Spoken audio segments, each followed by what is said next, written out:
Demand demand एक वस्तु या सेवा की मांग है। इकोनॉमिक्स में इसका मतलब थोड़ा अलग है। किसी वस्तु की मांग उस वस्तु के खरीदने की क्षमता और खरीदने की इच्छा के ऊपर निर्भर है। तो अगर एक आदमी है जिसके पास 300 रुपए हो और उसे एक 500 रुपए का खिलौना खरीदने का है, ये डिमांड नहीं होएगा क्योंकि वो उस खिलौने को खरीद नहीं पाएगा। अगर एक वस्तु का भाव बढ़ता है तो उसका डिमांड गिरेगा क्योंकि कम लोग उसे खरीद पाएंगे। अगर एक लड्डू का भाव 10 रुपए से 20 रुपए हो जाता है तो उसका डिमांड गिरेगा। लेकिन अगर एक समोसा का भाव 15 रुपए से 5 रुपए हो जाता है तो और लोग उसे खरीद पाएंगे और इसीलिए उसका डिमांड बढ़ेगा। तो अब हम एक डिमांड के ग्राफ पे लड्डू का डिमांड देखेंगे। तो ये साइड पर कीमत या प्राइस लिखा हुआ है और ये साइड पे क्वांटिटी या वस्तु की मात्रा। तो पहले जब कीमत 10 रुपए था तो 100 लड्डू बिके, लेकिन जब कीमत बढ़ के 20 रुपए हुआ तो सिर्फ 50 लड्डू बिके। तो जैसे कि हमने देखा था, जब भी प्राइस बढ़ता है तो क्वांटिटी डिमांडेड कम हो जाती है। तो अब हम मांग में बदलाव के कारण देखें। डिमांड काफी चीजों से बदलता है, जैसे कि इनकम। अगर लोगों का इनकम कम हो जाता है तो वस्तुओं की मांग कम हो जाएगी। यह है क्योंकि सारे लोगों कम चीजें खरीद पाएंगे। अगर एक जन का इनकम 20,000 से 15,000 हो जाता है तो वह कम चीजें खरीद पाएगा और इसीलिए डिमांड कम होगा। विज्ञापन। अगर एक कंपनी अपनी वस्तु का अच्छी तरीके से विज्ञापन करता है तो उसका डिमांड बढ़ेगा क्योंकि लोग वो वस्तु को खरीदने के लिए और उतावले होते हैं। दूसरी चीजों का भाव। तो अगर हम कोक और पेप्सी को देखते हैं, उन दोनों का टेस्ट काफी सेम होता है। तो अगर कोक का भाव बढ़ता है तो और लोग पेप्सी खरीदेंगे क्योंकि वो और सस्ता रहेगा और इसीलिए पेप्सी का डिमांड बढ़ेगा। पॉपुलेशन।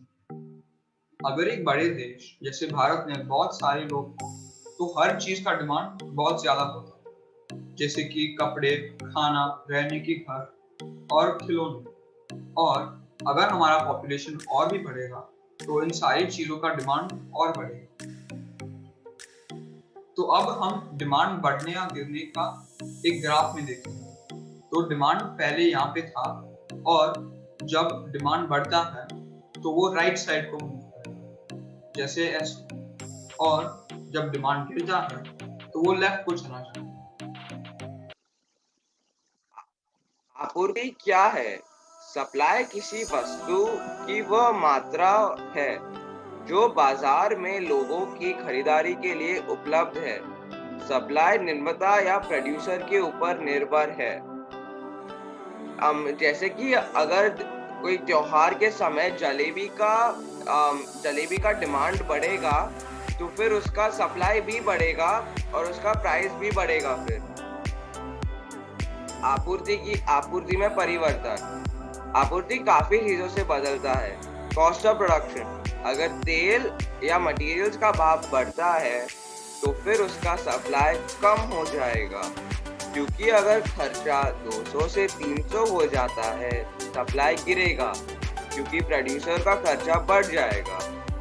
टेक्नोलॉजी का इस्तेमाल अच्छी तरीके से हो तो हमारा खर्चा कम हो सकता है, जिससे सप्लाई बढ़ सकता है। मौसम।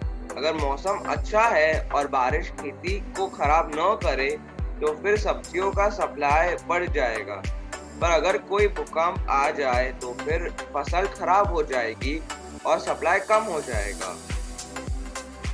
ये एक सप्लाई का ग्राफ है। जब आपूर्ति बढ़ता है तो फिर सप्लाई राइट में जाता है और जब आपूर्ति कम गिरता है तो ग्राफ लेफ्ट में जाता है। ये एक सप्लाई और डिमांड ग्राफ है। जैसे कि आप देख सकते हो, ये Q1 और P1 एक इक्विलिब्रियम है और इधर से सप्लाई और डिमांड सेम होता है। तो अब हम डिमांड और सप्लाई के साथ एक केस स्टडी करते हैं जिसमें हम कांदे के भाव के बारे में देखते हैं। तो अगर आप ये ग्राफ देख सकते हैं, इस साइड पे कांदा का भाव हर 40 किलो के लिए दिया गया है और इस साइड पे डेट है। तो काफी बार बारिश के समय पर कांदा का भाव बढ़ता ही है। ये होता है क्योंकि कांदे के पौधे सड़ जाते हैं और स्टोर किया हुआ कांदा खत्म हो जाता है। इसका मतलब है कि कांदा का आपूर्ति या सप्लाई कम हो जाता है, और जब बारिश का मौसम खत्म हो जाता है तो कांदा का सप्लाई फिर से बढ़ जाता है और कीमत बहुत जल्दी से नीचे आता है। तो आप देख सकते हो कि यहाँ पे प्राइस ऊपर गया और फिर वो नीचे आ गया। तो ऐसे ही बहुत बार हुआ है। अब हम इसे एक डिमांड और सप्लाई ग्राफ पे देखते हैं। ये एक डिमांड का कर्व है और ये एक सप्लाई का कर्व है, और जहाँ पे ये दोनों मिलते हैं इसे हम इक्विलिब्रियम कहते हैं। तो इक्विलिब्रियम से अगर हम ऐसे लाइन बनाएंगे तो उस वस्तु का कीमत मिलेगा, और अगर ऐसे लाइन बनाते हैं तो उस वस्तु का क्वांटिटी या वस्तु का मात्रा मिलता है।